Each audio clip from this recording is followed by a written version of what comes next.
The frozen earth fought back with every thrust of the shovel. It was a stubborn, merciless ground.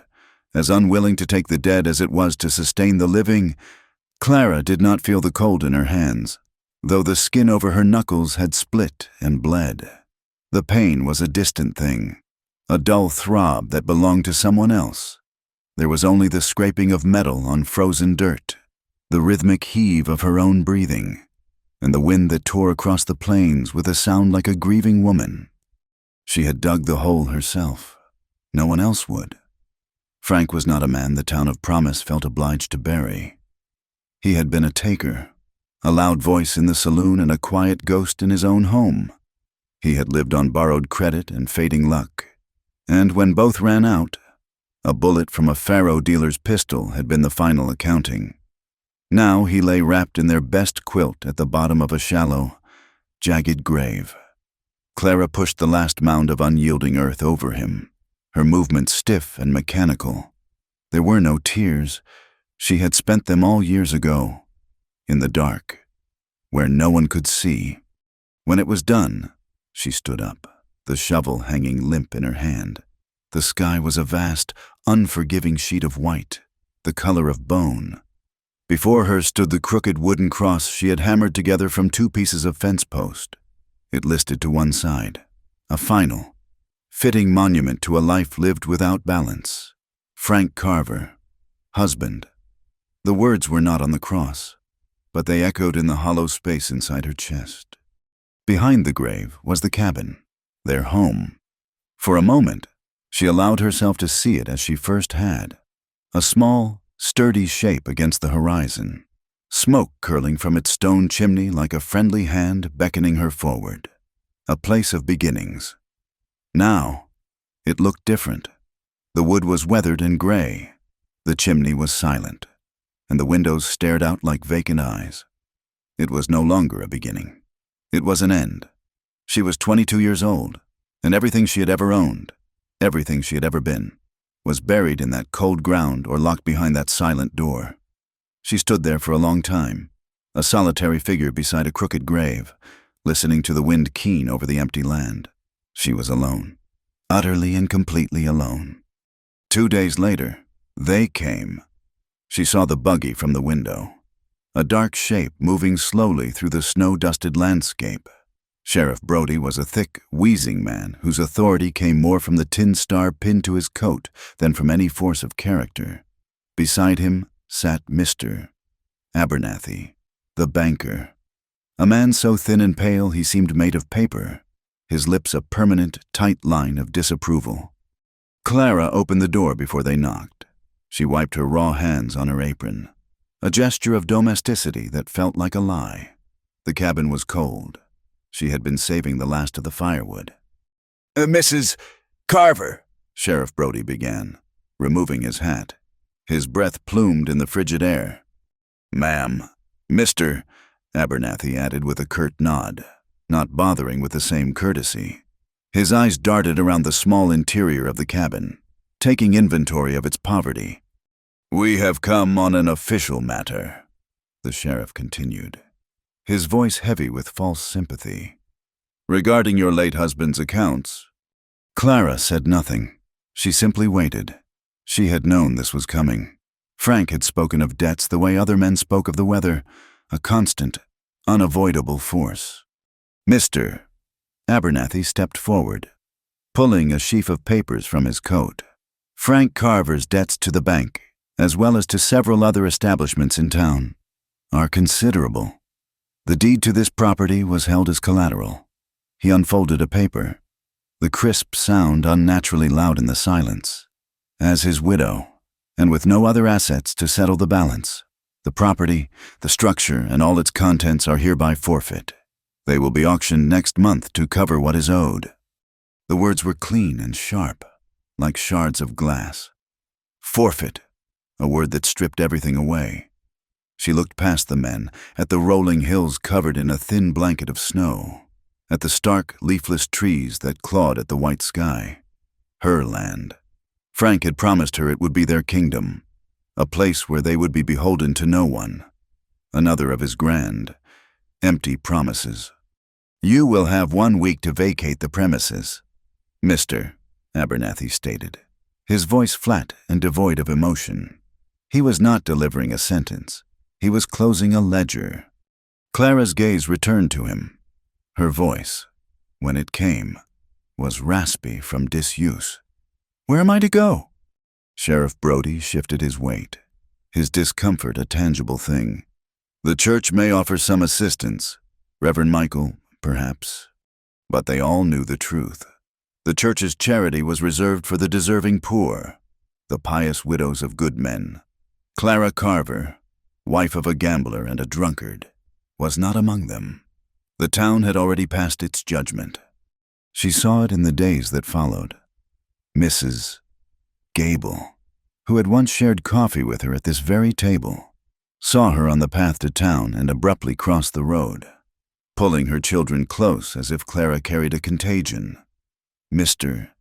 Henderson, who had helped Frank raise the barn walls, now tipped his hat with a hurried awkwardness and refused to meet her eyes.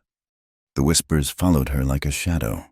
They caught on the wind and slithered through the cracks in the walls of the general store. Bad luck, that one. Drove him to it. I heard a cold woman. Never should have married her. Ruined him. They blamed her.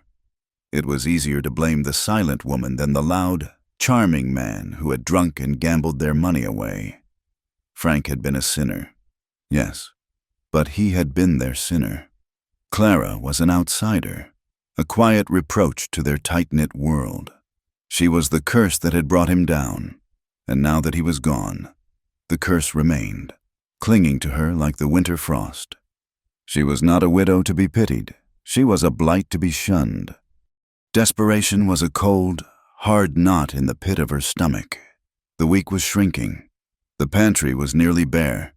She had a few coins left, not enough for a room, not enough for a meal.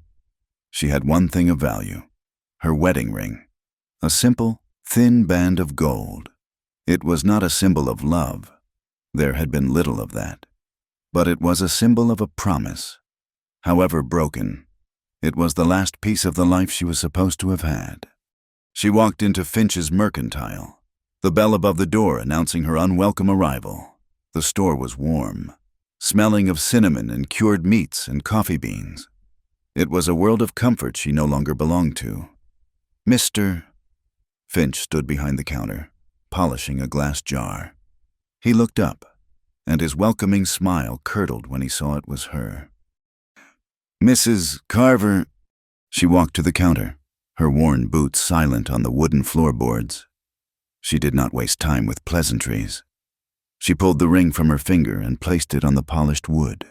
The gold gleamed under the lamplight.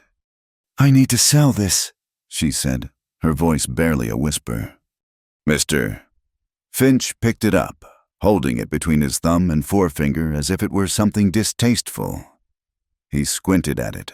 Not much gold here. It is all I have, she said. He dropped it back on the counter. The small clink sounded like a gavel. Cannot help you. Please, Mr. Finch, just a few dollars. For food. His eyes, small and hard like pebbles, met hers. I do not traffic in bad luck. Mrs. Carver.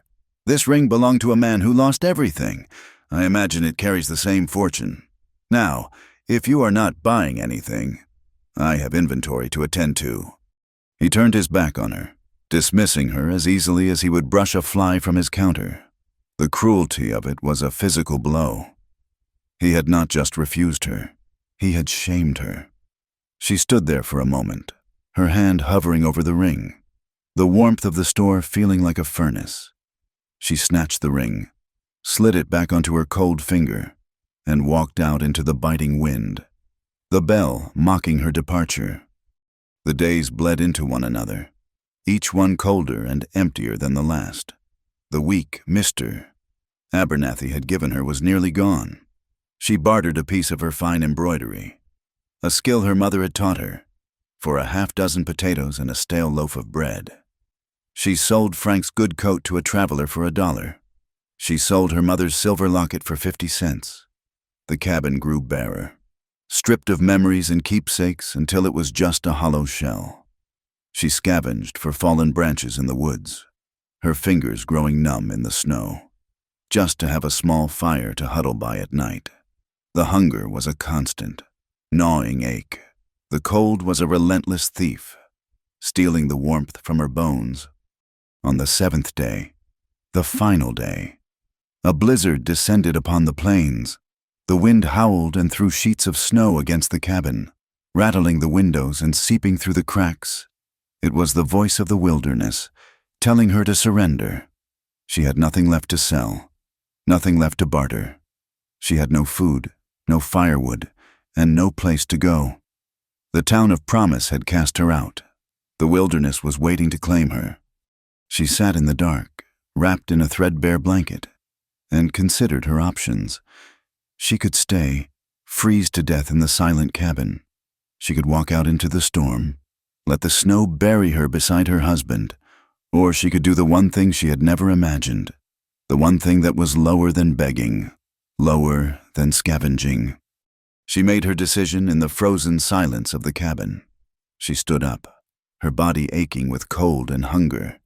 She put on her thin coat and wrapped a shawl around her head. Then she opened the door and stepped out into the raging storm. The saloon was the only place in town that felt alive. Light and noise spilled out into the blizzard-swept street. Clara pushed the swinging doors open and stepped inside. The warmth hit her first, thick with the smells of sweat, stale whiskey, and wet wool. The noise followed, a roar of male laughter, shouting, and the tinny, cheerful sound of a piano. Every head turned. The saloon fell silent. A woman like her did not enter a place like this, not unless she was lost, or she was selling something. The silence was a heavy, suffocating blanket. The eyes of the men, miners, cowboys, trappers, crawled over her, appraising, mocking, curious. She ignored them. Her focus was on the man behind the bar, Jed, the barkeep. A large man with a thick beard and eyes that had seen every kind of human desperation. She walked toward him, each step an act of will. The floorboards creaked under her feet. The men parted before her, creating a narrow, silent path. She reached the bar and leaned forward, her voice so low he had to bend down to hear her over the renewed murmur of the crowd. "I sold everything," she whispered, her throat tight with shame. "Except my body." The words hung in the air between them, ugly and final. Jed looked at her for a long moment. There was no pity in his eyes, but there was no scorn either. He had the weary resignation of a man who was no longer surprised by anything. He straightened up and wiped the bar with a damp rag. "You are broken, girl," he said, his voice a low rumble. It was not an insult. It was a simple statement of fact. "This is no place for you. These men will chew you up and spit you out for $1. Hope, which had been a tiny, flickering ember, died within her. She turned to leave. "Wait," Jed said. She stopped, her back still to him. "There is a man, a quiet man, sits in the back, name's Eli, comes in once a month for supplies. He was asking if I knew anyone looking for work out on his land. A woman, to cook and clean, keep the cabin." He paused. "It is a long way out. Lonely place." The unspoken part of the arrangement was clear. It was not just cooking and cleaning he would be paying for. "He is a strange one," Jed continued. "Does not say much, but he is not a cruel man, not like some of these others." He gestured with his head toward a dark corner of the saloon. "That is him over there." Clara turned. She saw a tall figure sitting alone at a small table, a half-empty glass of whiskey before him. He was staring into the glass, seemingly oblivious to the commotion she had caused. Jed led her over. As they approached, the man looked up.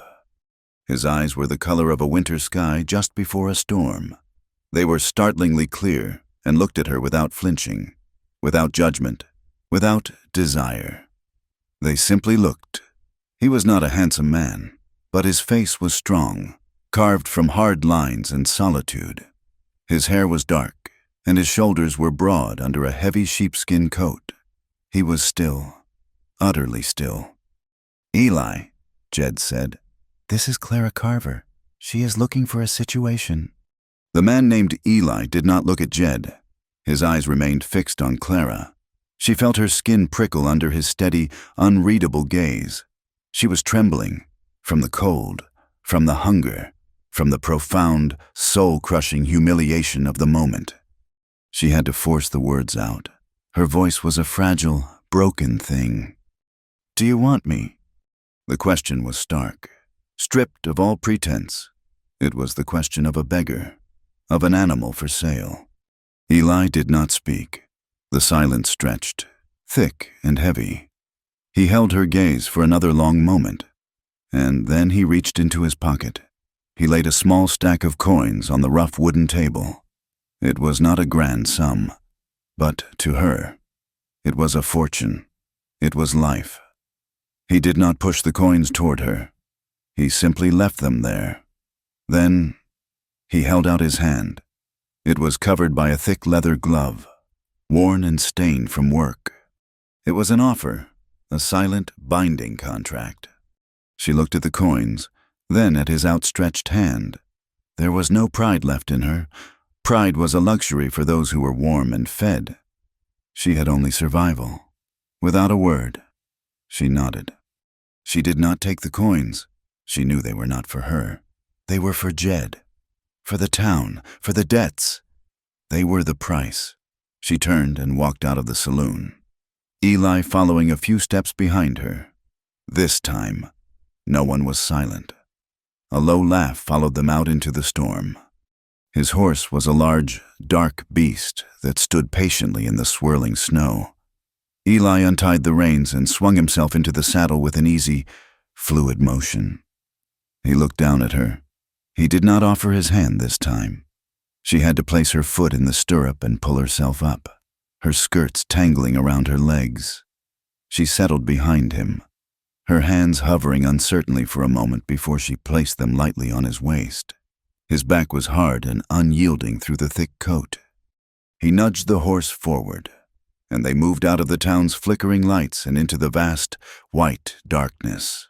They rode in a cold, profound silence, broken only by the muffled hoofbeats of the horse in the deep snow and the relentless howl of the wind. The snow stung her face, and the cold was a physical pain, but she barely felt it. She was numb, a hollowed-out thing being carried away from the ruins of her life toward an unknown, terrifying future.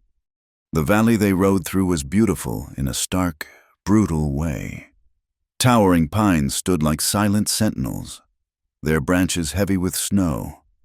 The landscape was a world of white and shadow, empty of all life. It was a place where a person could disappear forever. She leaned her head against Eli's broad back, closing her eyes against the swirling snow. She was exhausted, down to the very marrow of her bones. Who was this man who had bought her with silence? What did he want from her in his remote cabin, far from the eyes of the world? Was he a monster, or just a lonely man? The silence was his armor, his fortress. It gave nothing away. It left her with nothing but her own fear and the unanswered question that echoed with every beat of the horse's hooves. Why had he not spoken a single word? The ride ended as silently as it had begun. Through the swirling snow, a dark shape solidified into a cabin, tucked into a small clearing and sheltered by a stand of tall pines. A larger, rougher structure, likely a barn, stood nearby. Smoke, thick and white, rose from a stone chimney, a welcome sign of warmth in the desolate, frozen world. Eli swung down from the horse and then turned, his face unreadable in the dim light. He did not offer to help her. He simply waited. Clara, stiff and sore, slid clumsily to the ground, her legs nearly buckling beneath her. He led the way to the door, pushing it open into a single, large room. The warmth was immediate and enveloping, a stark contrast to the biting cold she had endured for hours. A fire blazed in a stone hearth, casting flickering orange light across the room. The cabin was rough-hewn, the log walls chinked with mud and moss, the floor made of wide, uneven planks. Yet, it was clean. A simple wooden table and 2 chairs stood in the center. A bed, covered with a thick fur pelt, was built into one corner. Shelves holding tins and sacks of flour lined another wall. It was a sparse, solitary existence, but it was not one of neglect. Eli moved with a quiet efficiency. He gestured toward the fire, an unspoken command for her to get warm, while she stood hesitantly, pulling off her frozen shawl and holding her trembling hands toward the flames. He ladled something from a pot hanging over the fire into a tin mug. He added a scoop of coffee grounds from a tin on the mantelpiece and stirred it with a spoon. He held the mug out to her. Their fingers did not touch as she took it. The metal was hot, and the bitter, steaming liquid sent a shock of life through her. She watched him over the rim of the mug. He took off his heavy coat and hung it on a peg by the door. He moved without wasted motion, his silence not one of awkwardness, but of deep-seated habit. He then took a thick woolen blanket from a chest at the foot of the bed and held it out to her. Again, he was careful not to make contact. She took the blanket, wrapping it around her shoulders. It smelled faintly of wood smoke and pine. He looked at her for a moment, his gaze steady, and then he picked up a lantern, lit it, and walked out the door, closing it softly behind him. She heard his footsteps crunching in the snow, heading toward the barn. The cabin was silent except for the crackling of the fire. Clara stood motionless, the warm blanket a cocoon around her frozen body. She did not understand. He had brought her here, paid for her, and then left. She looked at the bed in the corner. The fur pelt looked soft and warm. She had expected him to lead her there, to claim the payment for the coins he had left on the table in the saloon. She had prepared herself for it, steeling her mind to endure what must be endured.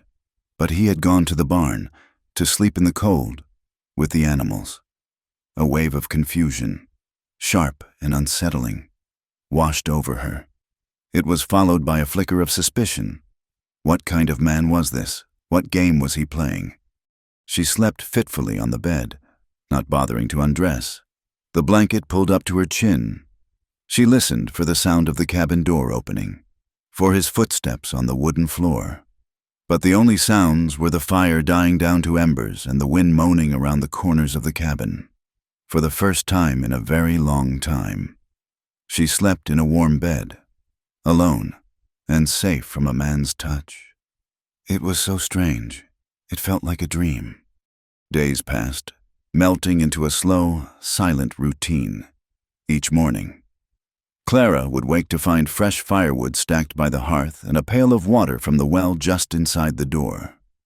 Eli was gone before she rose, tending to the few head of cattle he kept in the barn, his movements dark shapes in the gray light of dawn. She would watch him from the window as he chopped wood. The rhythmic thud of the axe, the only sound in the vast, snowy silence. He moved with a relentless, steady pace, as if the physical labor were a way of holding some inner turmoil at bay. She expected him, each day, to change, to stop this strange charade and take what he had paid for. Every time he entered the cabin, his large frame filling the doorway, she would brace herself, but he never did. He would eat the simple meals she prepared, stew, cornbread, salted pork, in silence, his eyes on his plate. He would mend a piece of tack or sharpen a knife by the firelight in the evenings. And when it was time to sleep, he would rise, take his lantern, and return to the barn without a word. The silence between them grew into a living thing. It was not the comfortable silence of old friends or the angry silence of a quarrel. It was a strange, heavy quiet, thick with unspoken questions. It filled the small spaces in the cabin, hung in the air between them at the dinner table, and settled over them like a blanket in the evenings. It was not cruel, for he was never unkind. He simply did not speak. Clara was adrift in a sea of confusion. A part of her was consumed with the shame of her situation. She was a kept woman, bought and paid for. The coins on the saloon table were a brand on her soul. Yet, another part of her felt a profound and equally shameful sense of relief. She was fed, she was warm, and she was untouched. She did not know what she was to him. Was she a servant? A possession he had not yet decided to use, a penance for some unknown sin? She was a ghost in his house, a silent witness to his silent life. Feeling the weight of her uselessness, she tried to work. She found a pile of his shirts that needed mending and took out the small sewing kit she had managed to bring with her. She sat by the fire, the familiar motion of needle and thread a small comfort. He came in from the cold, stamping the snow from his boots, and saw her. He walked over and stood before her. She looked up, her fingers freezing on the worn fabric of his shirt. He gently took the shirt from her hands, his calloused fingers brushing against hers for a fleeting second. It was the first time they had touched.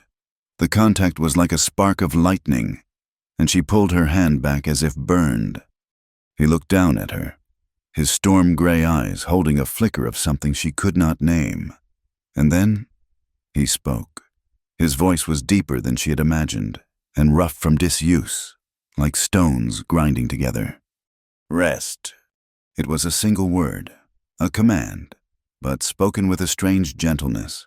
He placed the shirt on the table and returned to his chores, leaving her staring at her empty hands, the single word echoing in the quiet room. Rest.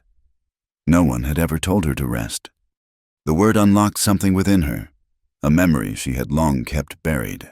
She was 16 again, standing in a small country church, her hand in Frank Carver's. He was handsome then, with a quick smile and eyes that promised her the world. Her father, a stern, God-fearing man, had approved of the match. Frank had a small homestead, a bit of land, the promise of a future. Clara, young and hopeful, had believed in that promise. The reality had been a swift and brutal awakening. The smile that had charmed her became a sneer. The eyes that had promised the world began to look at her with a cold, possessive light. He was a man of grand dreams and little effort, who blamed the world, and especially his wife, for his failures. The homestead languished, the debts grew, and the drinking started. With the drink came the anger. It was a simmering, unpredictable thing that could be set off by a burned piece of bread or a fence post that needed mending. His voice, once full of laughter, became a weapon, cutting her down until she felt she was nothing. Then came his hands. He never hit her face, where the bruises might show in town. His abuse was a private, shameful secret, delivered in the dark of their bedroom, a grip on her arm that was too tight, a shove against the wall, and at night, when he was full of whiskey and self-pity, he would take her, not with affection, but with a rough, selfish desperation, as if he were trying to wring some last bit of worth from his most valuable possession. She learned to be silent, to make herself small, to anticipate the storms and weather them without a sound. She learned that to a man like Frank, a wife was not a partner, but a thing to be used. A sound from outside the cabin pulled her back to the present. Eli was splitting logs, the axe rising and falling with a steady, powerful rhythm. He was nothing like Frank. He was quiet where Frank had been loud. He was gentle where Frank had been cruel. And yet, he had bought her, just as surely as Frank had owned her through a marriage certificate. The thought sent a chill through her, a fear that this quiet kindness was just a different kind of cage. That night, she dreamed. She was back in her old cabin, the air thick with the smell of stale whiskey. Frank was standing over her, his face a mask of rage. His hands were reaching for her, closing around her throat. She could not breathe, could not scream. The pressure was immense, crushing the life from her. She woke with a gasp, her heart hammering against her ribs. The cabin was pitch black, the fire long dead. She was tangled in the blankets, her own hands at her throat, her breath coming in ragged sobs. She was not in Frank's cabin. She was here, in this quiet place. She was safe, But the terror felt real, a phantom pain that lingered long after she had woken. One morning, a few days later, she looked out the window and saw Eli in the small paddock behind the barn. He was digging a hole in the frozen ground. Beside him lay a small, still form, a newborn calf. It had not survived the bitter cold of the night. She watched as he worked, his shoulders slumped with a weariness that seemed to go beyond physical exhaustion. He handled the small body with a surprising tenderness as he lowered it into the shallow grave.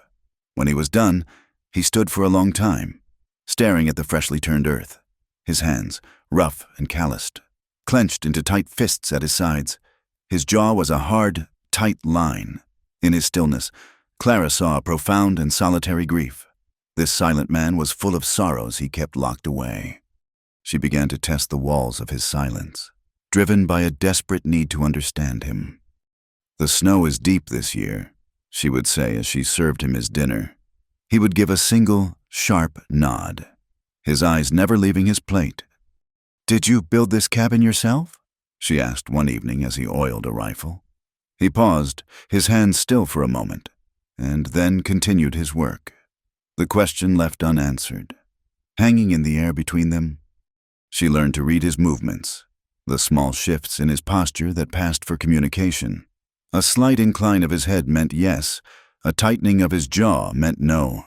A steady, unblinking gaze meant he was considering something. It was a language of shadows, and she became a student of it. One afternoon, as she was kneading dough for bread, she watched him stare out the window at the endless expanse of white. His gaze was distant, lost in a place she could not see. "I have never had a man look at me without wanting something," she said, the words coming out before she could stop them. It was a raw, honest truth, torn from the depths of her soul. The effect was immediate. He did not turn, he did not speak, but his shoulders stiffened, and he looked away, turning his head so she could only see his profile. It was a gesture of profound discomfort, of a truth that had struck too close to home. In that small movement, she saw a confirmation of her deepest fear, that he did want something. He was just biding his time. 3 weeks after she arrived, the sky turned a bruised, ugly gray, and the wind began to howl. A blizzard descended upon the valley, a white fury that erased the world. For 3 days, they were trapped inside the cabin. The wind shrieked and clawed at the walls, rattling the single window in its frame like a trapped animal. On the second night of the storm, the relentless, screaming wind began to wear on Clara's nerves. It sounded like a human cry, a sound of agony that echoed the nightmares in her own mind. She began to tremble, her hands gripping the edge of the table. A panic, cold and sharp, rose in her throat. She felt trapped, not just by the snow, but by the silence, by the hulking, quiet man who sat across from her. Eli must have seen it. He rose from his chair and lit the lantern on the mantelpiece. Even though the fire gave off plenty of light, the lantern steady. Golden glow pushed back against the encroaching darkness. He did not come to her, did not try to comfort her with words he did not have. He simply pulled his chair closer to the hearth, positioning himself between her and the rattling window. He picked up a piece of wood and a knife and began to whittle, the soft scraping sound a small, steady anchor in the roaring chaos of the storm. He sat there for hours, a silent, unmovable guardian, and slowly, the terror in Clara's heart began to recede. On the third day, the storm broke. A fragile quiet descended, the world outside muffled and white. The silence inside the cabin felt different now, charged with the intimacy of their shared confinement. Clara looked at this man who had offered her shelter, who had fed her and kept her warm, who had protected her from the storm and from her own fears, all without demanding anything in return. The confusion and shame in her heart gave way to a desperate, painful need to understand. She waited until evening, when the shadows grew long and the fire was the only light in the room. He sat in his usual chair, staring into the flames. She stood by the table, her hands twisted in her apron. Her voice, When she finally found it, was a quiet, broken whisper. "You bought me, but you do not touch me." The question was a plea, a demand for an answer to the riddle that was her life. Eli did not look at her. He continued to stare into the fire, the muscles in his jaw working. For a long moment, she thought he would not answer, that this question, too, would be consumed by the silence. But then he spoke.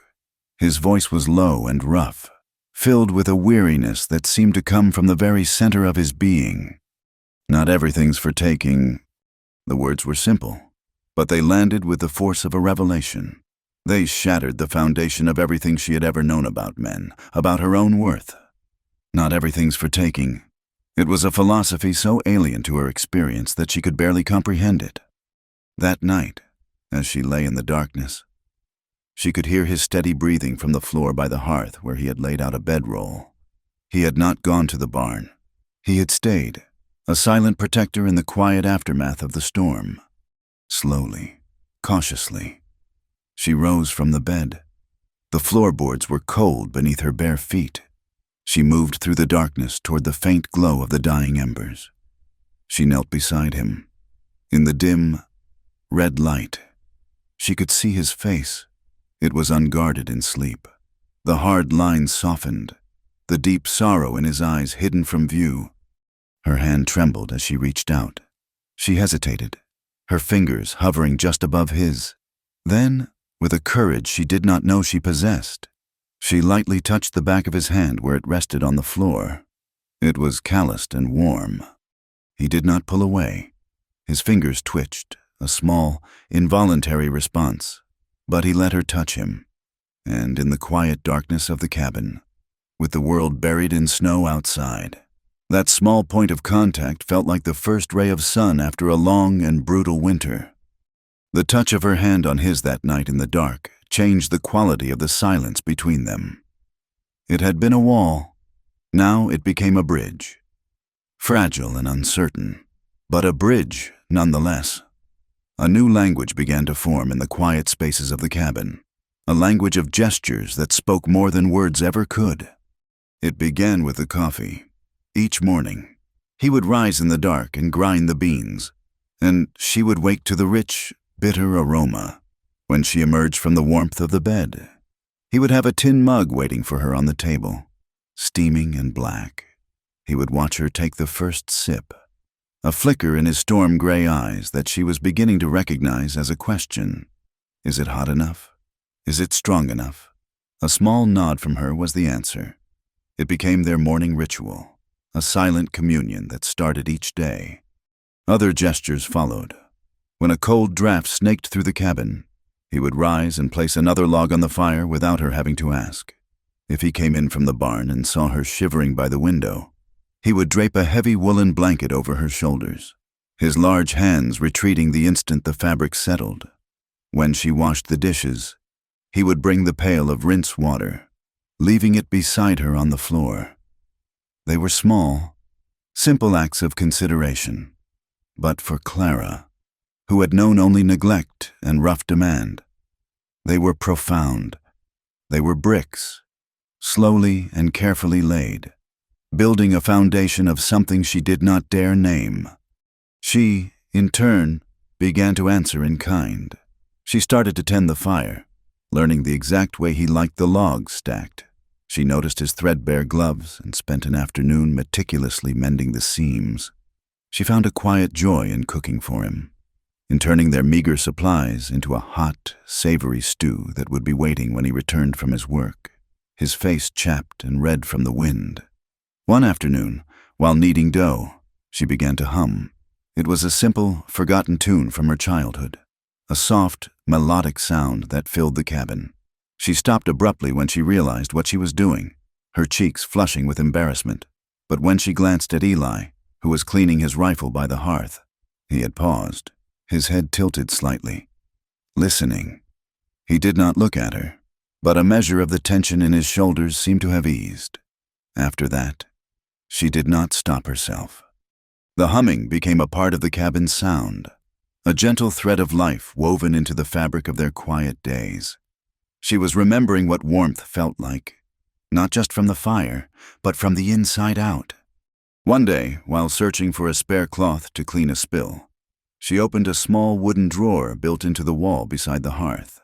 It was filled with odds and ends: a whetstone, a tangle of fishing line, a few tarnished brass buttons, and beneath them, a folded piece of drawing paper, yellowed and soft with age. Curious.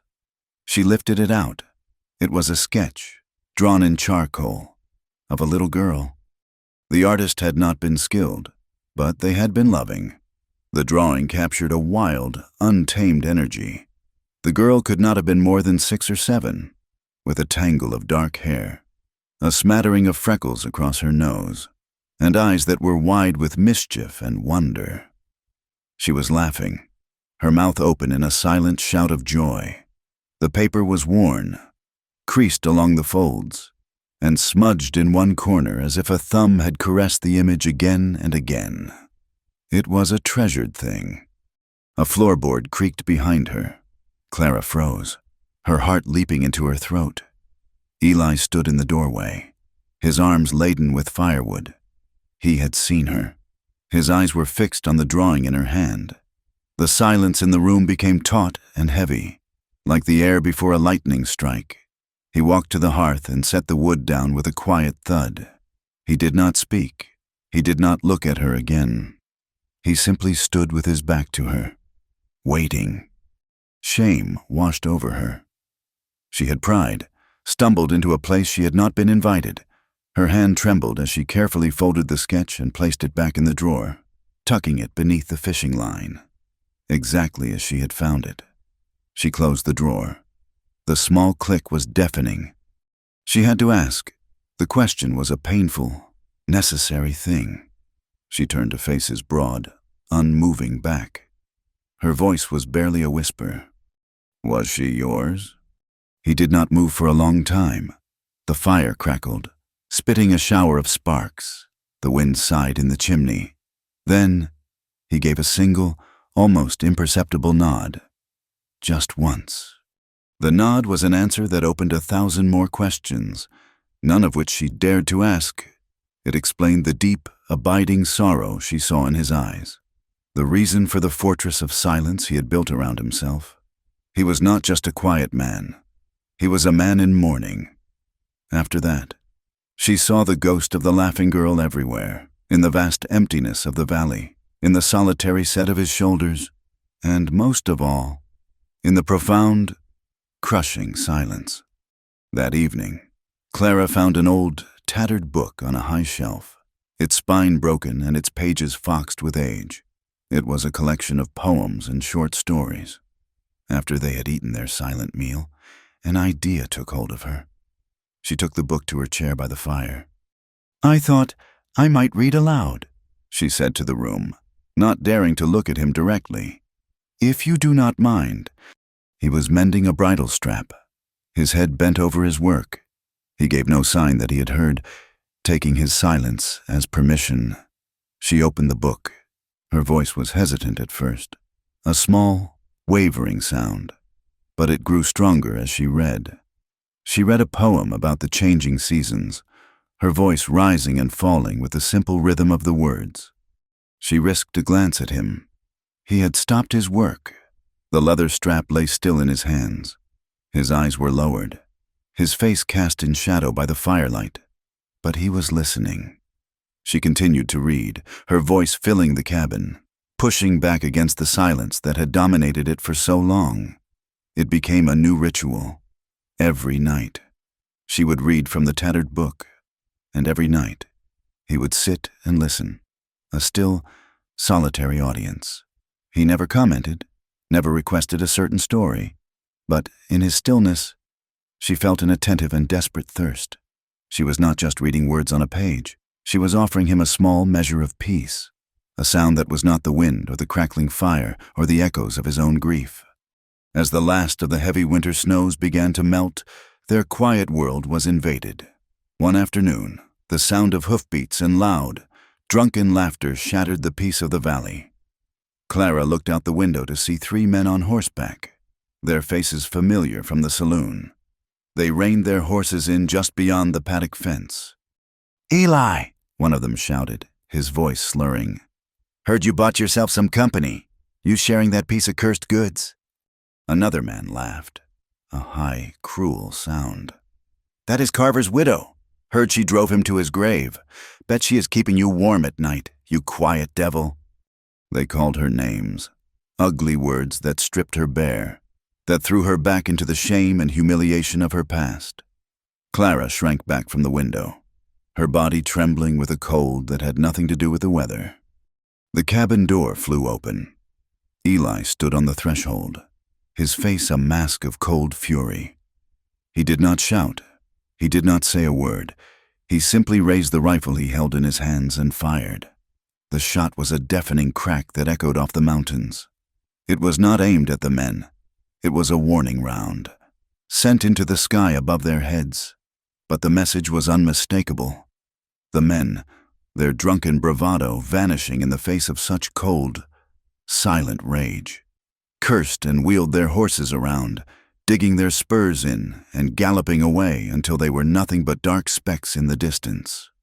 Eli stood there for a long moment, the rifle still in his hands. Then he turned, came back inside, and closed the door. He leaned the rifle against the wall and looked at her.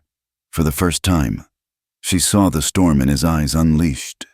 It was a terrifying, protective force. He had defended her. He had shielded her honor when she had thought it was a thing long since lost. Spring arrived, not gently, but in a rush of melting snow and surging creeks. The air grew soft and smelled of damp earth and new life. One warm afternoon, Clara took off her worn boots and stockings and walked out into the clearing. The ground was cool and wet beneath her bare feet. Near the edge of the woods, a patch of small, resilient wildflowers had pushed their way through the last of the snow. They were a vivid splash of purple and yellow against the dull brown of the thawing earth. Clara knelt down and touched one of the delicate petals. A great, shuddering sob escaped her. It was a sound of grief and gratitude so profound it tore through her. She wept for the life she had lost, for the husband who had never loved her, for the loneliness and the hunger and the shame. And she wept for this, for the feeling of cool earth on her skin, for the sight of a wildflower, for the simple, staggering gift of being alive. She had survived the winter. Their life together found a new rhythm with the changing season. They began to work not just in parallel, but together. Eli decided the winter storms had damaged the roof, and he spent a week replacing shingles, his hammer a steady, rhythmic beat from dawn until dusk, while he was on the roof. Clara took down the threadbare cloths that covered the window and sewed new curtains from a bolt of pale calico she had found in a chest. They were simple curtains, but they brightened the entire cabin, letting in the soft spring light. They were building a home. She realized, not just a shelter, a home. That night, after she had read aloud and the fire had burned down to embers, he did something different. Instead of taking his bedroll to the hearth, he walked to the bed where she lay. Her heart began to pound, a frantic, trapped bird in her chest. This is it, she thought. Now! But he did not get under the covers. He simply lay down on top of the quilt beside her, fully clothed. He lay on his back, staring up at the dark ceiling. Then he reached out, his large, calloused hand finding hers in the darkness. He laced his fingers through hers. He did not squeeze. He just held her hand, his thumb resting gently on her wrist. It was not an act of possession. It was an offering of comfort, of simple, human closeness. They lay like that for a long time, listening to the sound of each other's breathing. The silence was no longer heavy or awkward. It was a soft, shared space, made safe by the steady contact of their hands. She was the first to speak, her voice so soft it was almost a part of the darkness. "I am afraid," she confessed, the words tasting like rust in her mouth. "I have always been afraid that the only thing a man could ever want from me is what my body can give him, that I am nothing more than that." She felt his fingers tighten ever so slightly around hers. He was listening. The truth of her life with Frank, the shame she had carried for so long, was finally out in the open, laid bare in the safety of the dark. He was silent for so long that she thought he would not reply. When he finally spoke, his voice was a low, ragged thing, thick with a pain that was ancient and raw. "I had a daughter," he said, the words slow and deliberate, as if it hurt to form them. "Her name was Sarah." He paused, taking a breath. "She had hair like yours, and she sang all day, even when she was just playing in the dirt. She sang—" He fell silent again, and Clara held her breath, knowing she was standing on sacred ground. "There was a fire," he continued, his voice cracking on the word. "At the old homestead, I was in town. I was drunk. By the time I got back, it was too late." The confession hung in the air, a thing of unbearable weight. This was the heart of his sorrow. This was the source of his silence. He had not just lost his daughter. He had failed her.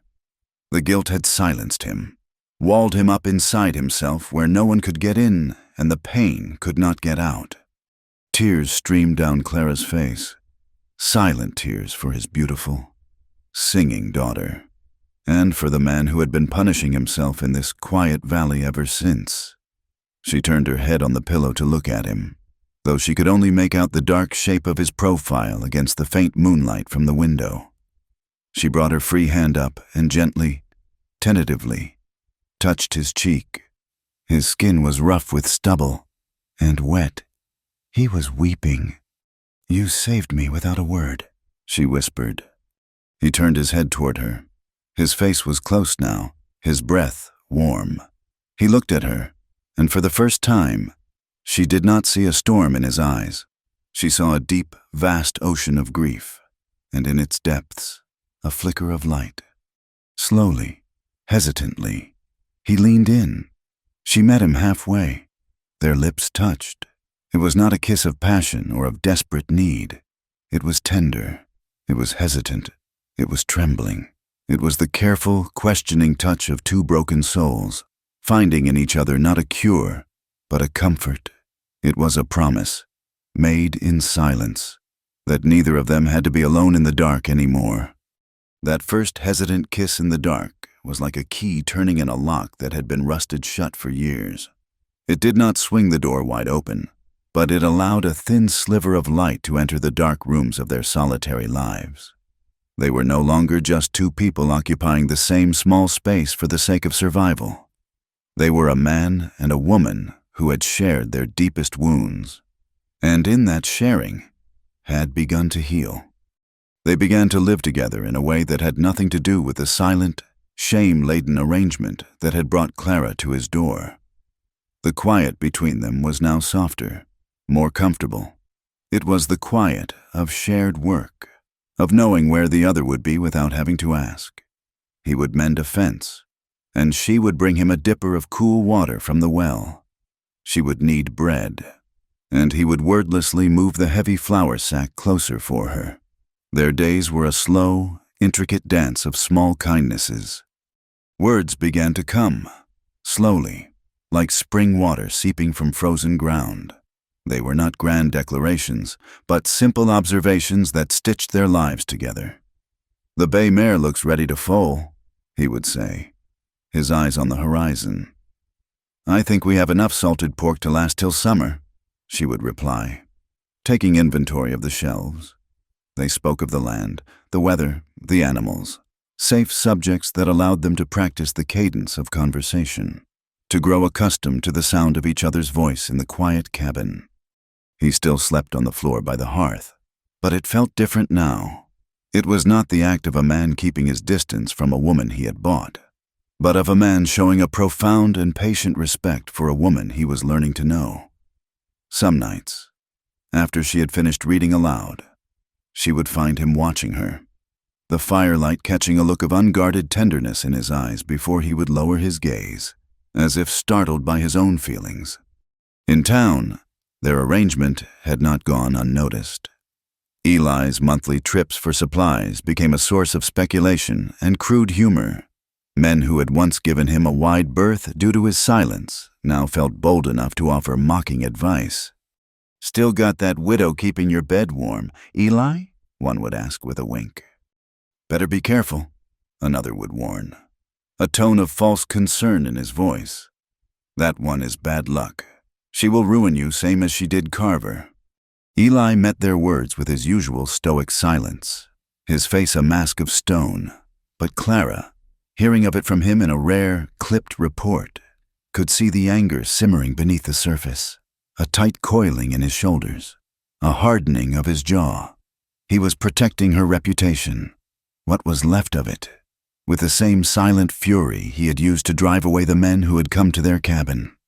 As the days grew longer and the valley turned a vibrant, living green, a restlessness began to grow in Clara.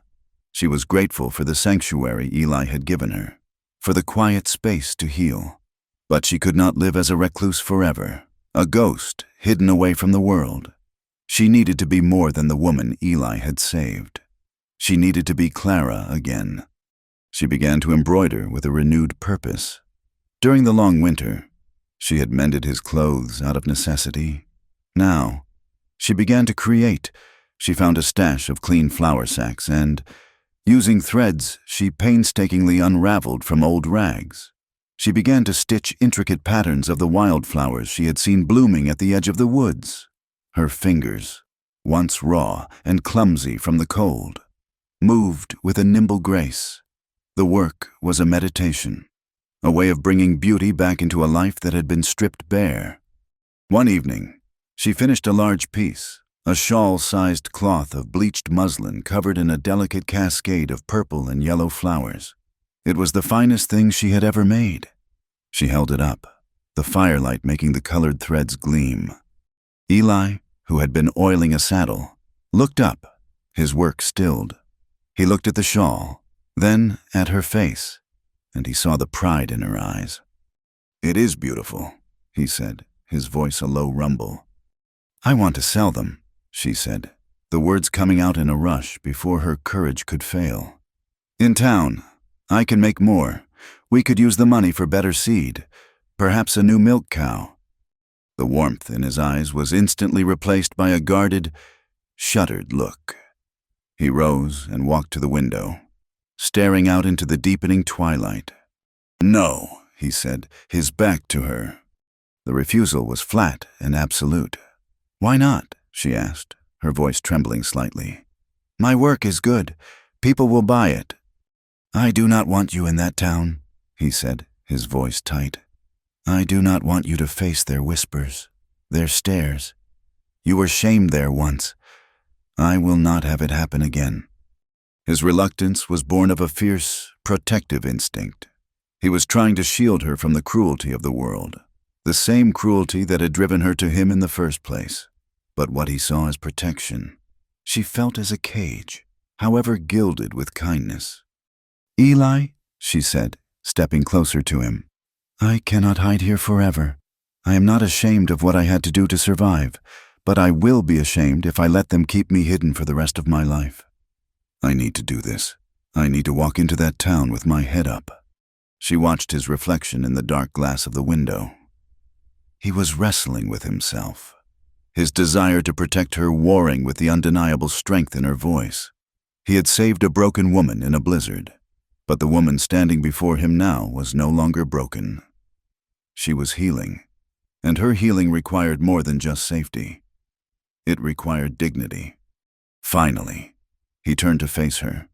The struggle was still visible in his eyes, but there was also a deep and abiding respect. He gave a slow, reluctant nod. "I will go with you," he said. It was not a question. It was a statement. He would not let her face them alone. They rode into Promise the following Saturday.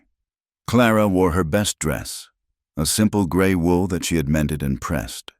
The embroidered shawl was draped over her shoulders, and 2 more were carefully folded in a basket resting on her lap. Eli rode beside her on his dark horse, his face set in grim, watchful lines. He was a silent, imposing guardian, and his presence alone was enough to quell the most overt comments. But they could not stop the whispers. As they dismounted in front of the general store, heads turned. Conversation stopped, then resumed in hushed, urgent tones. People stared, their eyes full of judgment and morbid curiosity. Clara felt a familiar knot of shame tighten in her stomach, but she took a deep breath and remembered her promise to herself. She lifted her chin, met the stares with a calm, level gaze, and walked into the store. Mr. Finch, the storekeeper who had so cruelly turned her away, looked up, his expression souring when he saw her. But when he saw the formidable figure of Eli standing just behind her, his expression shifted to one of wary neutrality. Clara did not waste time. She walked to the counter and unfolded one of the shawls, spreading it out. The intricate, colorful embroidery was a stark contrast to the drab, utilitarian goods that filled the store. "I am selling these," she said, her voice clear and steady. A few women who had been pretending to browse nearby drew closer, their curiosity piqued by the beautiful handiwork. Mrs. Gable, the woman who had once crossed the street to avoid her, reached out a tentative hand and touched the soft fabric. "Did you make this, Clara?" she asked, her voice softer than Clara had ever heard it. "Yes," Clara replied simply. For half an hour, she stood there while the women of the town examined her work. They spoke of its quality, of the fineness of the stitches. In their admiration for her craft, they seemed to momentarily forget her reputation. She sold both shawls, one to Mrs. Gable and the other to the blacksmith's wife. The coins in her hand felt heavy and real. It was money she had earned, not with her body, but with her hands, with her skill. It was a small victory, but it felt monumental. As she was folding the money into her small purse, a shadow fell over the counter. A large man with a florid face and small, greedy eyes stood before her. It was Silas, the owner of the saloon. He reeked of cheap whiskey and stale cigars. "Well, well," he sneered, his eyes roaming over her in a way that made her skin crawl. "Look what the quiet man dragged back to town. I made you an offer that night, girl. A good one. Seems you found a better price out in the wilderness." Clara ignored him, turning to Eli. "We should go." But as she turned, Silas's hand shot out and grabbed her wrist. His grip was tight and bruising. "Not so fast. I am talking to you." Everything happened in a blur. One moment, Silas was holding her arm, a triumphant smirk on his face. The next, he was slammed back against a stack of flour sacks. A gasp of air punched from his lungs. Eli had moved with a speed that was terrifying. He had Silas pinned against the wall, one hand gripping the front of his shirt, the other cocked into a fist by the man's head. Eli's face was a mask of pure, cold rage, his eyes blazing with a fury that was all the more frightening for its silence. He did not say a word. He did not have to. The promise of violence was absolute. "That is enough," a voice boomed. Sheriff Brody pushed his way through the crowd that had gathered. "Let him go! Eli! Now!" Eli held his position for another long second, his eyes locked on Silas's terrified face. Then, with a look of utter contempt, he released him. Silas slid down the flour sacks, coughing and sputtering. The sheriff turned to Eli, his face flushed with a mixture of fear and self-importance. "I should arrest you for that, both of you, disturbing the peace." "He put his hands on her," Eli said, his voice a low, dangerous growl. "She has no business being here, stirring up trouble," the sheriff retorted, his words aimed at Eli, but his condemning gaze fixed on Clara. Clara felt the ground slipping out from under her. They had won a small victory, and now it was all being torn away, the old shame thrown back in her face. "We will leave," she said, her voice small. Eli stepped to her side, his presence a solid, unshakable wall. He looked at the sheriff, at the hostile faces of the crowd, and then he looked down at Clara. "Then I go too," he said. The words were quiet, but they resonated through the silent store with the force of a vow. He was not just her protector. He was her partner. He was tying his fate to hers, in front of the whole town that had condemned her. The sheriff, faced with a resolve he could not break, simply grunted and turned to help Silas to his feet. The ride back to the cabin was long and silent. It was a different silence than before. It was not empty. It was filled with the echoes of the confrontation, with shared anger, shared fear, and a new, unbreakable solidarity. They were no longer two separate people. They were a single unit, a fortress of two against the world. When they reached the cabin, Clara slid off the horse and, instead of going inside, walked to the barn. She needed to be alone. The events of the day had stripped away the fragile calm she had so carefully built.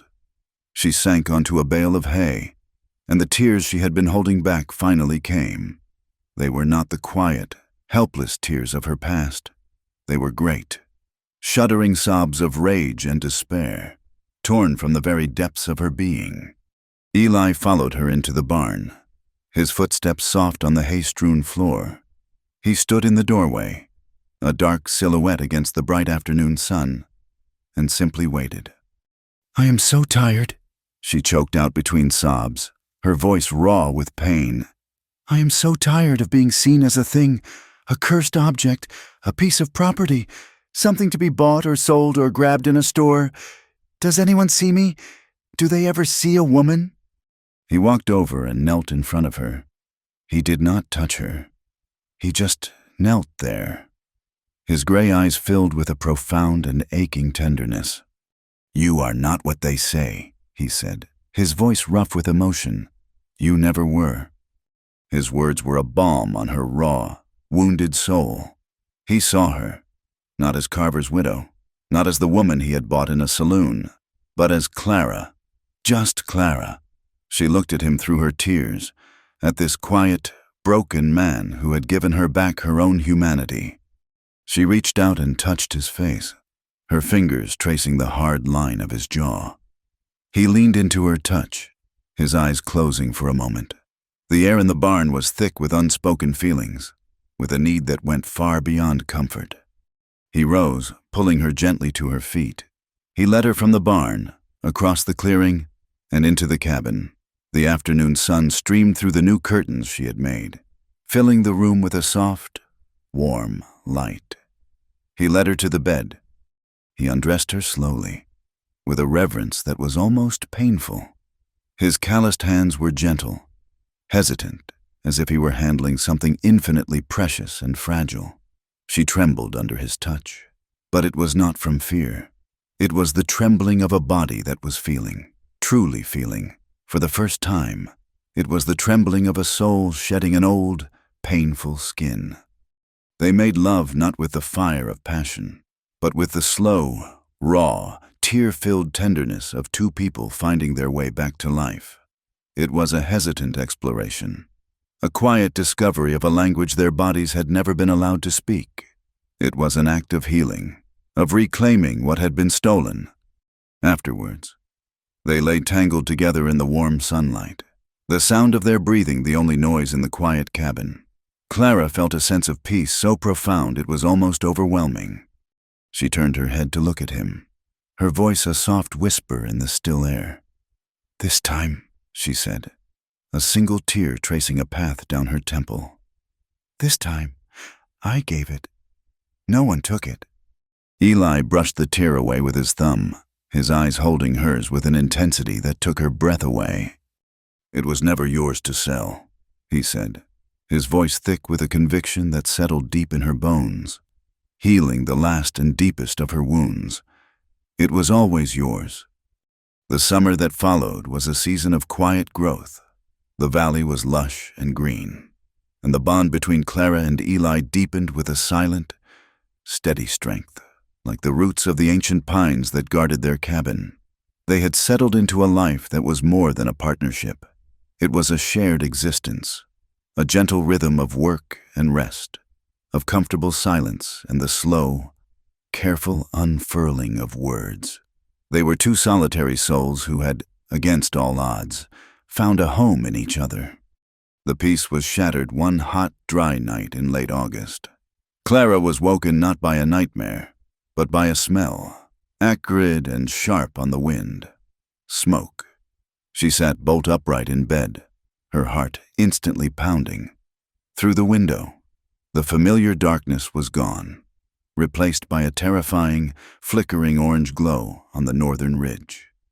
Eli was already on his feet, pulling on his boots, his movements swift and urgent. "It is moving fast," he said, his voice grim. "The wind is pushing it south, toward the Gables homestead." There was no discussion, no hesitation. He grabbed 2 wet cloths and a water bucket, and she grabbed another, her mind racing. The Gables, the family who had once shunned her, whose wife had bought her shawl. Their farm lay directly in the path of the fire. Outside, the air was thick and hot, filled with the roar of the approaching inferno. Ash rained down like a dark, gritty snow. They ran, not toward the safety of the open plains, but toward the heart of the danger. The Gable homestead was a scene of chaos. Flames were already licking at the edges of the barn, and sparks, carried on the wind, were landing on the roof of the small house. "Mr." Gable was frantically trying to lead his panicked horses from the corral, while his wife, Martha, stood screaming, her face a mask of terror. "My children!" she cried, pointing a trembling hand toward the house. "Samuel is inside." Without a thought, Eli thrust a wet cloth into Clara's hand. "Cover your mouth," he ordered, his voice sharp with command. He ran toward Mr. Gable to help with the animals, leaving Clara to face the hysterical mother. "Where is he?" Clara shouted over the roar of the fire. "He ran back for his dog," Martha Gable sobbed, her body shaking uncontrollably. "In the woodshed." Clara's eyes darted to the small shed behind the house. It was not yet on fire, but it stood directly in the path of the embers blowing from the barn. She could hear a faint sound from within, the terrified crying of a small child. She did not wait. She ran. The heat was a physical blow, searing her skin and stealing the air from her lungs. She pressed the damp cloth to her face and kicked open the shed door. Inside, the smoke was thick and choking. A small boy, no more than 5 years old, was huddled in the corner, clutching a whimpering puppy. He was coughing, his face streaked with tears and soot. "Come on, Samuel," she said, her voice calm and steady despite the chaos raging outside. "We have to go now." The boy was frozen with fear. Clara scooped him and the puppy into her arms. He was heavier than he looked, but adrenaline gave her a strength she did not know she possessed. As she turned to leave, a burning timber from the barn roof crashed down, blocking the doorway in a shower of sparks and flame. They were trapped. Panic, cold and sharp, threatened to overwhelm her. But then she looked down at the small, trusting face pressed against her shoulder. She could not fail him. Her eyes scanned the small shed, desperate for another way out. There was a small, high window at the back, used for ventilation. It was their only chance. She dragged a heavy crate beneath it, her muscles straining. She climbed onto the crate, holding the boy tight. "I am going to push you through, Samuel," she said, her voice firm. "Your mother is waiting. Do not be afraid." She pushed the small window open and carefully lifted the boy through the opening. He tumbled onto the soft grass outside. She dropped the puppy out after him. Now it was her turn. The shed was filling with smoke, and she could feel the intense heat of the fire on the other side of the wall. She pulled herself up, her arms screaming with the effort, and wriggled through the narrow opening, scraping her arms and tearing her dress. She fell to the ground outside, gasping for clean, cool air, just as the roof of the shed caught fire with a loud whoosh.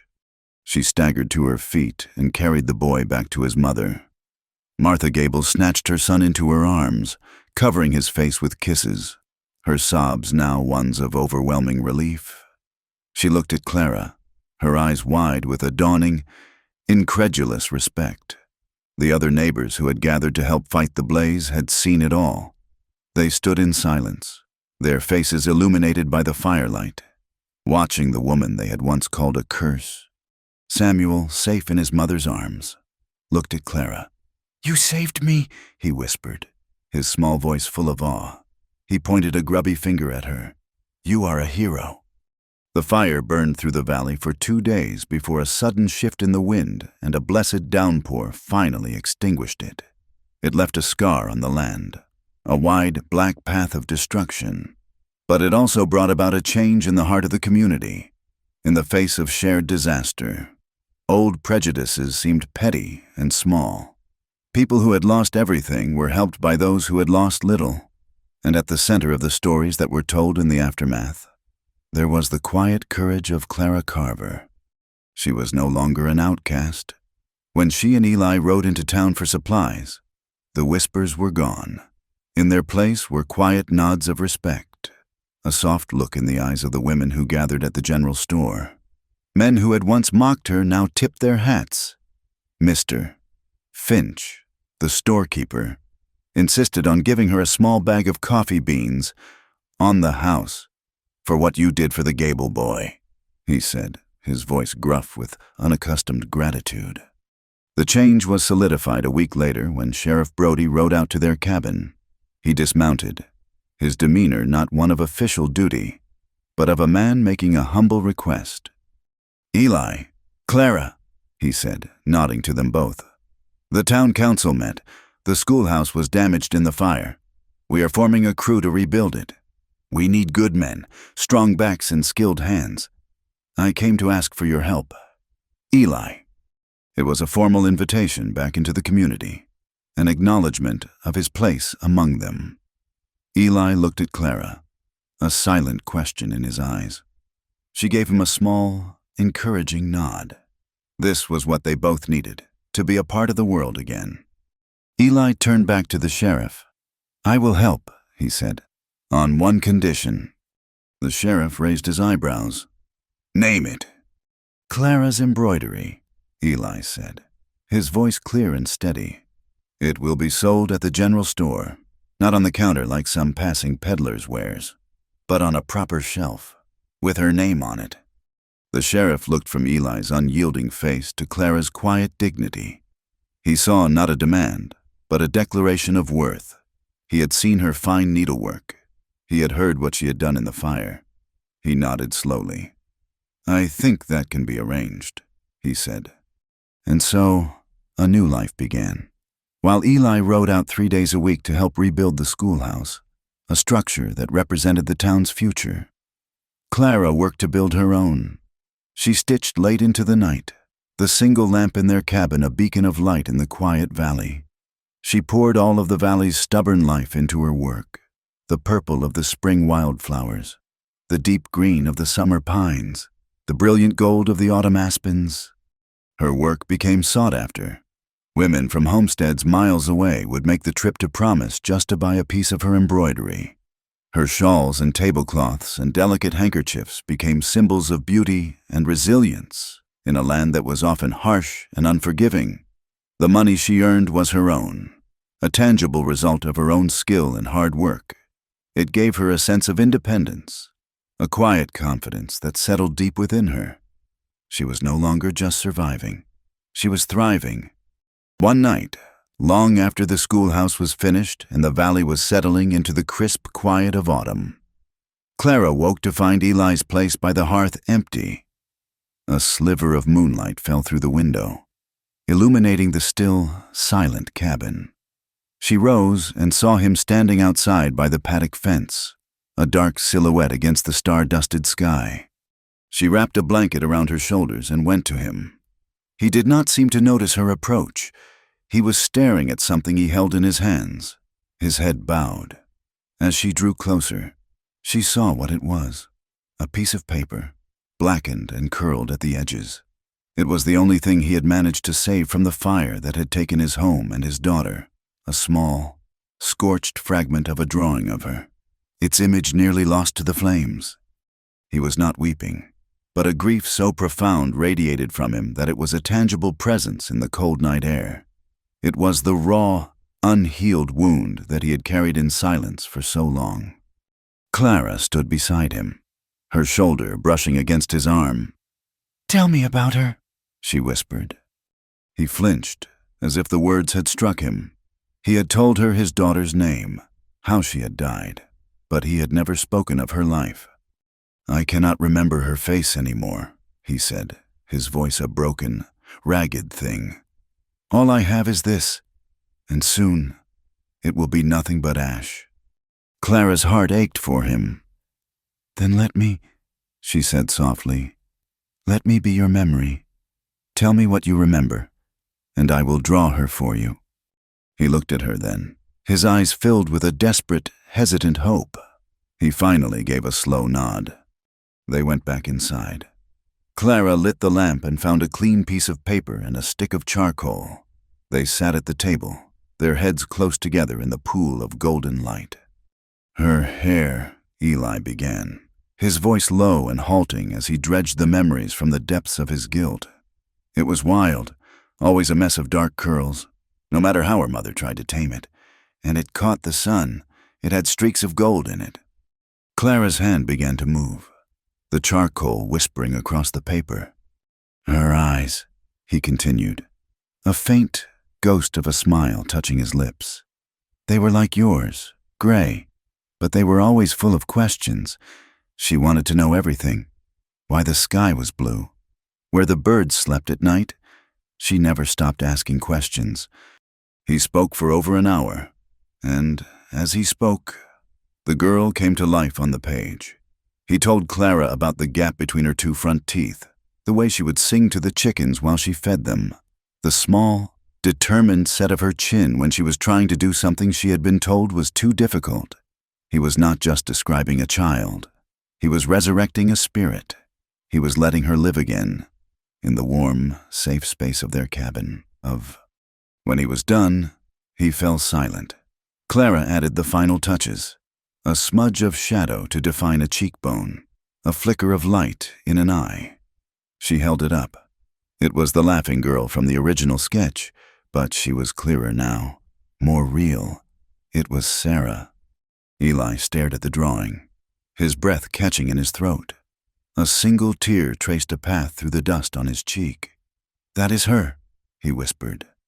"That is my Sarah." The next day, he made a simple frame for it from a piece of smooth pine. They hung it on the wall.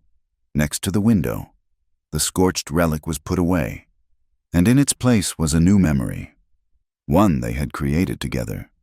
That night, as they lay beside each other in the dark, Eli reached for her hand. "I blamed myself for so long," he confessed into the quiet. "The guilt, it was so heavy. I think I forgot how to be alive. I just existed." Clara squeezed his hand, her heart full. "Then let us remember together," she said. He was quiet for a long time. Then he rose and went to the table. He lit the lamp, took a small piece of paper, and wrote something on it with the stub of a pencil. He folded it carefully and came back to the bed. He pressed the folded paper into her hand. Her fingers trembled as she opened it. The lamplight fell on his strong, blocky handwriting. It was not a question. It was a statement, a promise, an offering of everything he was. "If you stay, I will give you every quiet day I have got left." Tears welled in her eyes, blurring the precious words. This man, who had bought her with silence, was now offering her a lifetime of peace. He was not proposing with a ring, a symbol of ownership, but with a promise written on a humble piece of paper. She looked at him, at his beautiful, broken face, and her heart felt so full it might burst. All the pain, all the shame, all the years of feeling worthless fell away. She was not the woman who had sold herself in a saloon. She was a woman who had been given a chance to live again, to love again. Tears streamed down her face as she gave him her answer.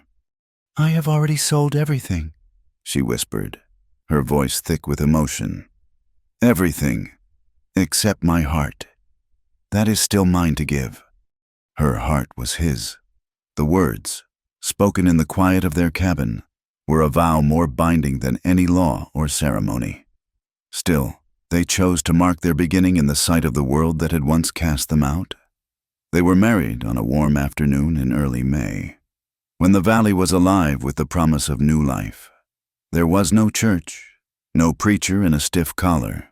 They stood beneath the branches of an old, sprawling cottonwood tree, its new leaves a tender, hopeful green. A few quiet townsfolk attended.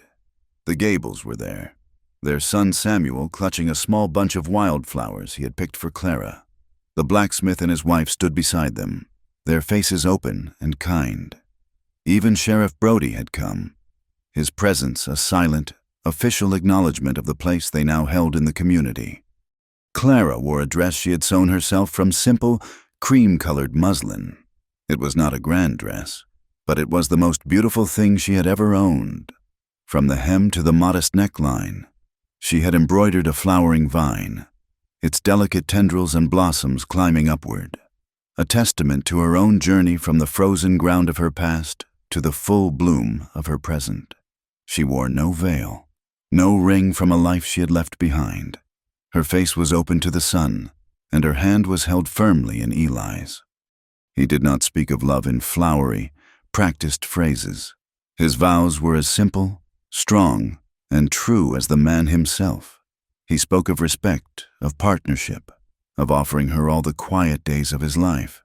When it was her turn, Clara looked at this man who had shown her the meaning of kindness, who had seen her when she was invisible to everyone else. Her voice did not tremble.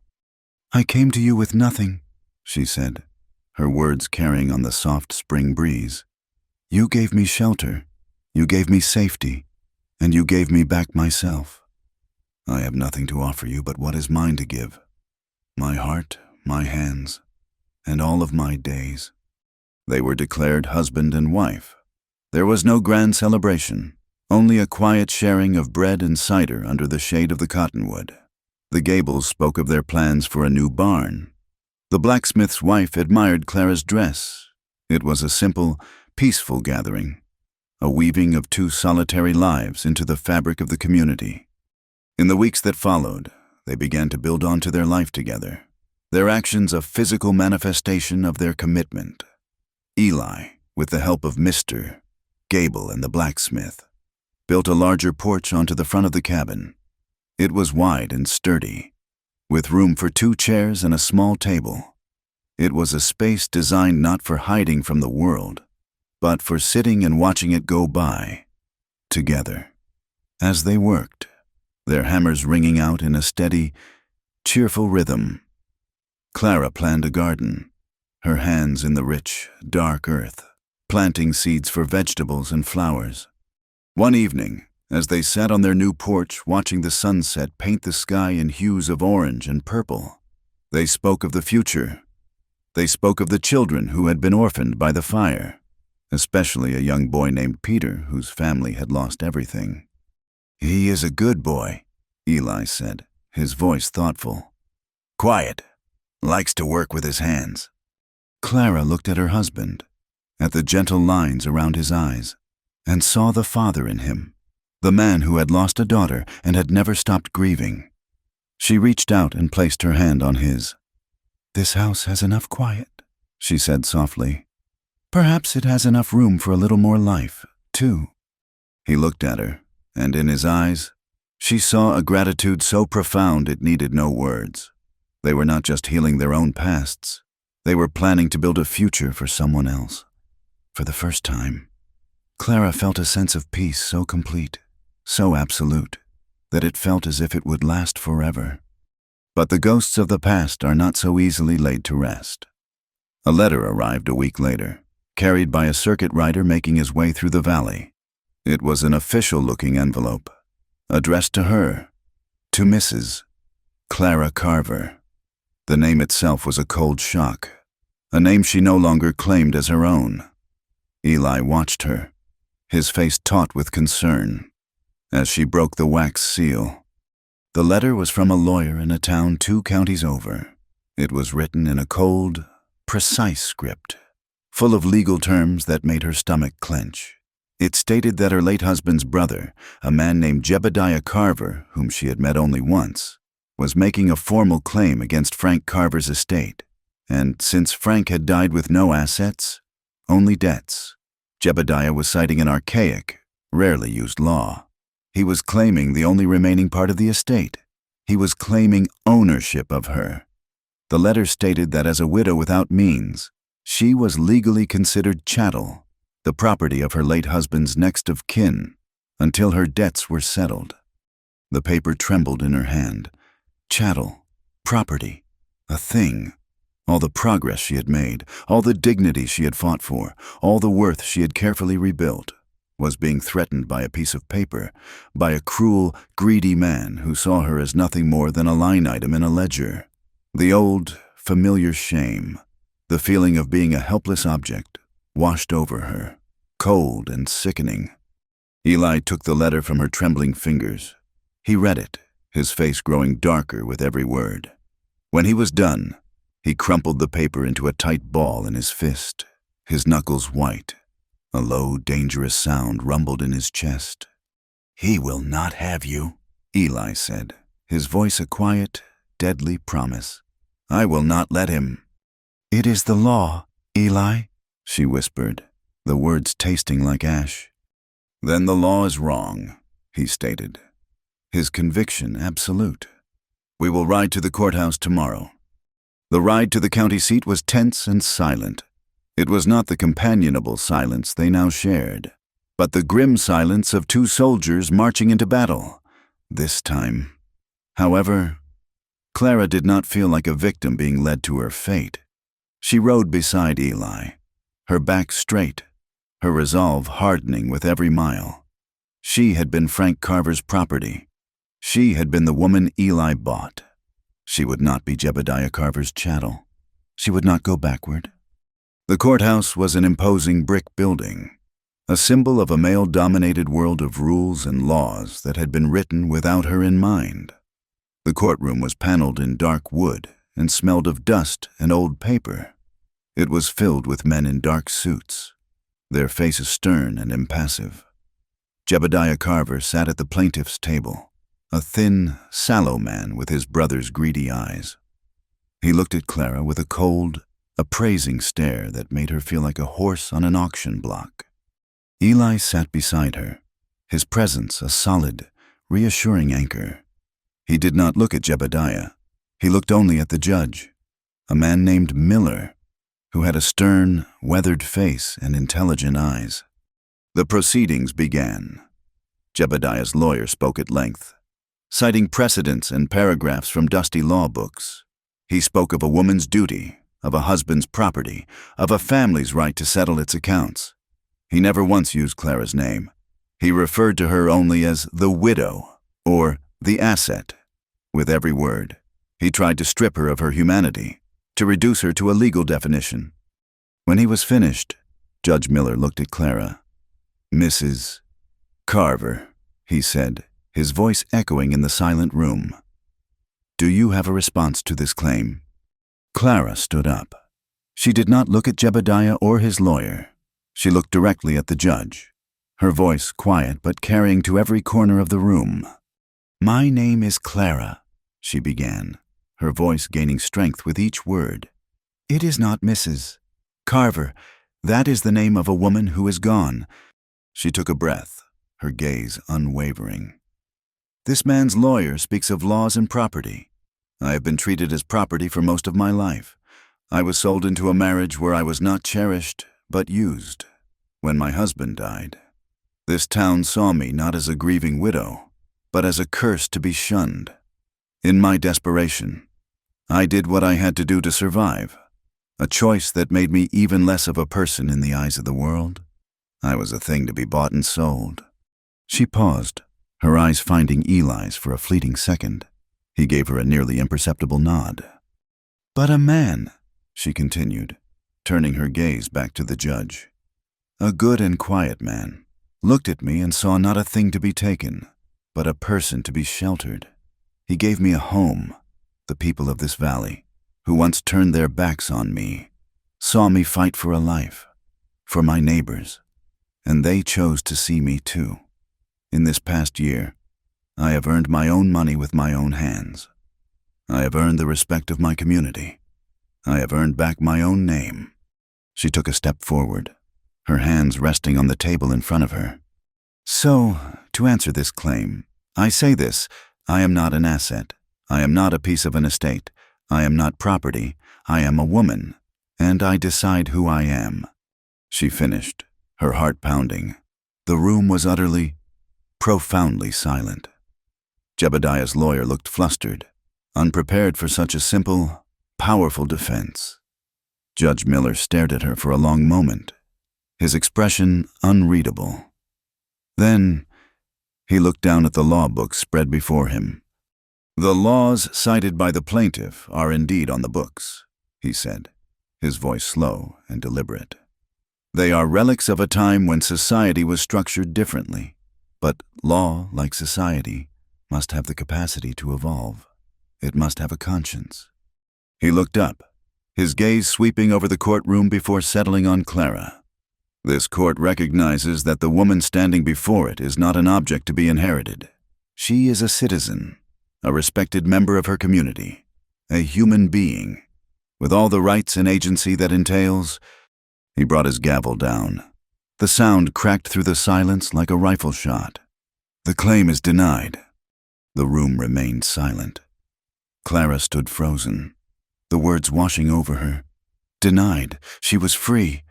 A sob, sharp and sudden, escaped her. Eli was at her side instantly, his arm wrapping around her shoulders. She wept, but for the first time in her life, her tears were not of sorrow or shame or fear. They were tears of pure, unadulterated victory. That night, back at the cabin, Clara stood at the edge of their land. The moon was rising over the mountains, a perfect silver disk in a deep velvet sky. The air was cool and clean, and the world was quiet. She was not Clara Carver, the cursed widow. She was not the woman from the saloon. She was Clara, a free woman, standing on her own land, under a wide and endless sky. She heard Eli's soft footsteps behind her. He came and stood beside her, wrapping his heavy coat around her shoulders, pulling her back against his warmth. They stood in comfortable silence for a long time, watching the moon climb higher. He kissed her, a quiet, tender kiss that spoke of peace and homecoming. "I used to think silence meant being ignored," she said, her voice soft in the stillness of the night. "It was the sound of my own loneliness. But with you, it means I am safe."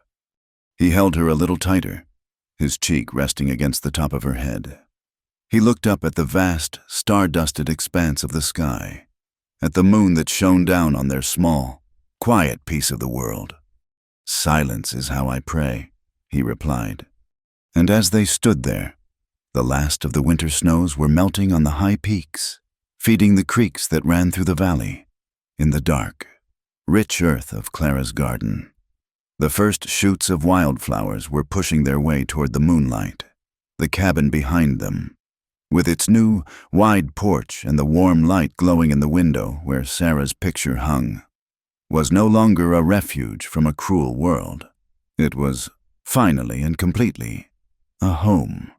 Thank you for joining us around the fire. We invite you to comment with where you are listening from to connect with others. Subscribe to the Wild West Campfire channel for more stories, and share your thoughts on this tale in English.